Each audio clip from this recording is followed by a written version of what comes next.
Frank noticed that Homer's workbench was about to explode, but Homer thought this problem was easy to solve.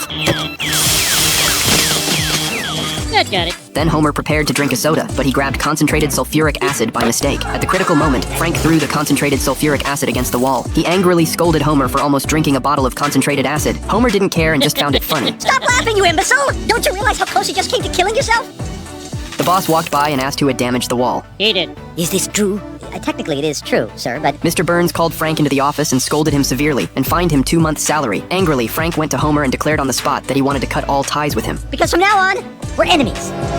But Homer wanted to be friends with Frank. He returned home and asked his wife Marge to prepare dinner. He planned to apologize to Frank. Homer also made sure the family looked perfect. Soon, Frank appeared at the door, looking exhausted. Homer first gave a grand introduction of his family. Frank suddenly realized Homer's house was like a palace, but Frank could only stay in a small suite. He also saw Homer's photos with the president. Homer had even been to space. Went into outer space. You. Sure. You've never been? Would you like to see my Grammy Award?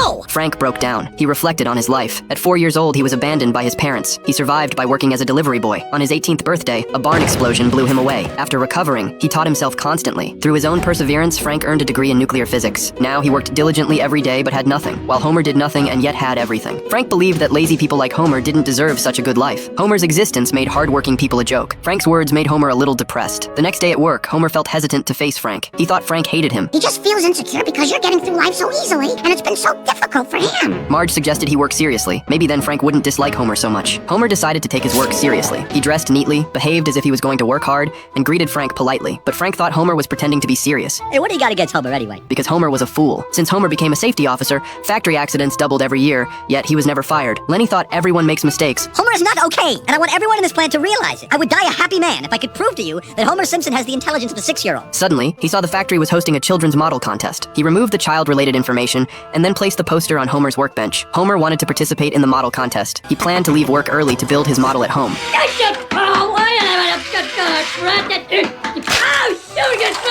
On the day of the contest, Ralph's model was unrelated to the nuclear plant and was eliminated. Martin built a futuristic nuclear plant model. The model could even control the factory's power, but Burns thought the model lacked soul. Next, Homer brought his model to the contest. Look, everybody! Simpson's in a contest with children! Hey, shh! You're making us miss the contest! Homer replicated the current factory perfectly and easily won. Everyone congratulated Homer. This absurd scene completely broke Frank. His mind was shaken, and he began to imitate Homer. He fantasized about living in a big house, marrying, having children, getting promoted, and receiving raises. I'm Homer Simpson. You wish. He even walked to high-voltage power lines to test his limits. I'm Homer Simpson! A tragic absurdity occurred. Frank was electrocuted to death. He had worked hard all his life, but failed against fate. Meanwhile, Homer, asleep, spoke in his dreams. Change the channel, Marge.